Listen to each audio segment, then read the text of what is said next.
শাখা নেবেন রানীমা? তুমি শাখারি? হ্যাঁ তো, দেখবেন আমার শাখা, তিতকৌড়ি শাখা আছে আমার কাছে। এসো দেখি শাখারি বউ।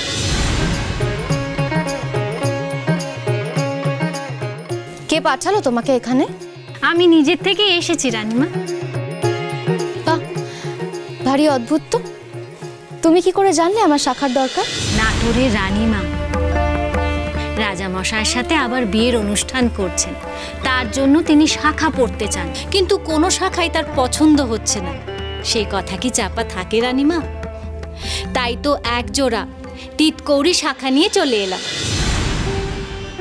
মাত্র এক জোড়া শাখা?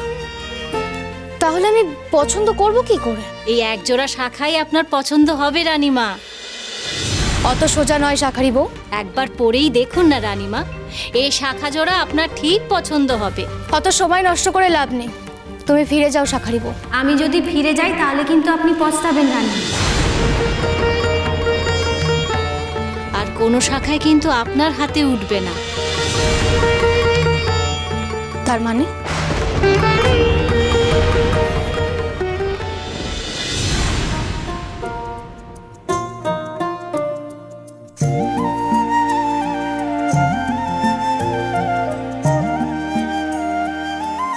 শাখারিকে তো কোথাও খুঁজে পাচ্ছি না, কি করে পাবো? মায়ের নাম নেই? হ্যাঁ, উনি তো বলেন মায়ের নাম নিলে সব ঠিক হয়ে যায়, তাই করি। ডুব দে রে মন কালি বলে, ডুব দে রে মন কালি বলে, হৃদি রত্না করে রগাধ চলে, ডুব দে রে মন কালি বলে, ডুব দে রে মন কালি বলে।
মহাগুরু, এই বিয়ে কি ঠিক হচ্ছে?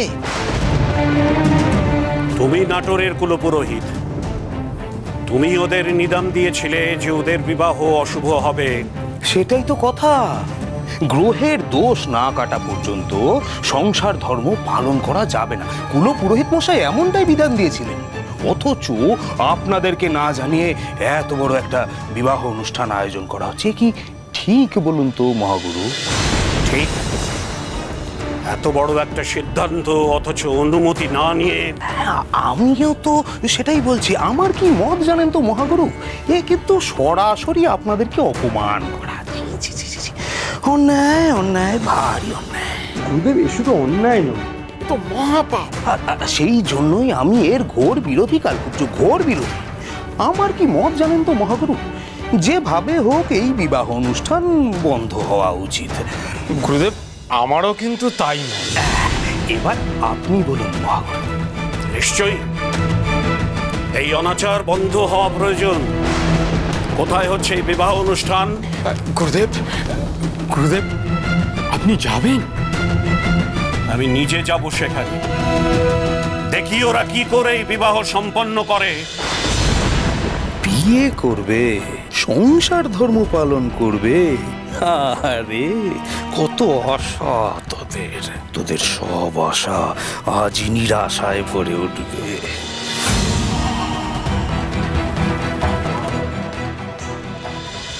বেশ, এত বড় কথা যখন বললে তখন দেখাও দেখি তোমার শাখা জোড়া, দেখি তাতে কেমন নকশা। এই দেখুন রানীমা,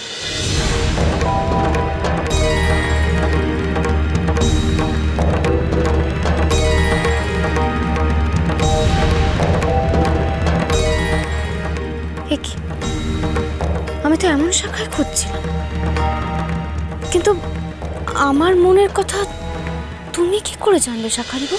মেয়ের মনের কথা মা বুঝবে না তা কি কখনো হয় রানীমা? দেখি আপনার হাত দুখানা দিন, আমি আপনাকে শাখা পরিয়ে দিই।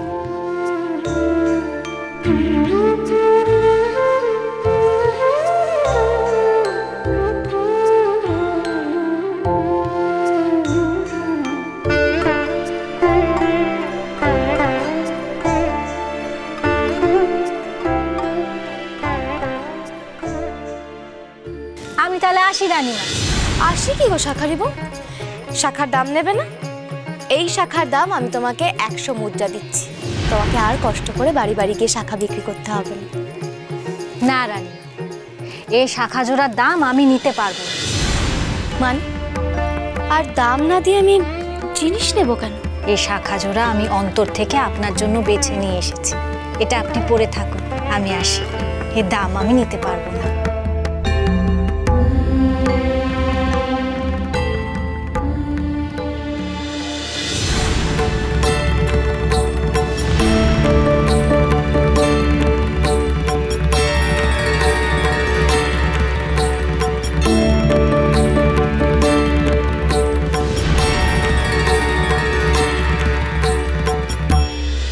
আমার সত্যি খুব খারাপ লাগছে বলতে আপনাকে। আসলে আমি অনেক আশা নিয়ে গিয়েছিলাম শাখারিকে খুঁজতে, কিন্তু ওনাকে আমি কোথাও খুঁজে পেলাম না। এবার কি হবে রানীমা? আপনার পছন্দ মতো শাখা ছাড়া কি করে বিয়ে হবে? আমি আমার মনের মতো শাখা পেয়ে গেছি স্বর্গানী। এই দেখো।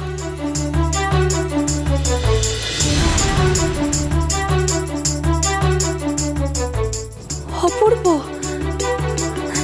কি সুন্দর এই শাখা। কিন্তু এই শাখা আপনাকে কে দিয়েছেন?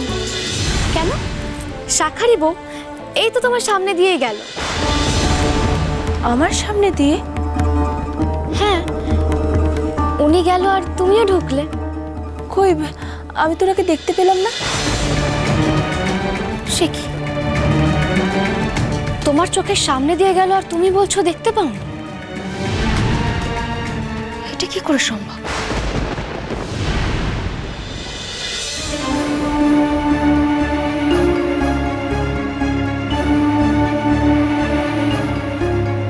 কোথায় রানীমা? এখানে তো কাউকে দেখতে পাচ্ছি না আমি। দাসী, একজন শাখারি বউ এক্ষুনি এখান থেকে গেল। তোমরা দেখেছো? কাজ করতে করতে খেয়াল করিনি রানীমা। কেউ তো যায়নি রানীমা, তাহলে তো চোখে পড়তো। তোমরা এসো। কিন্তু নিমেষের মধ্যে শাকারে বউ গেলটা কোথায়? রাম প্রসাদ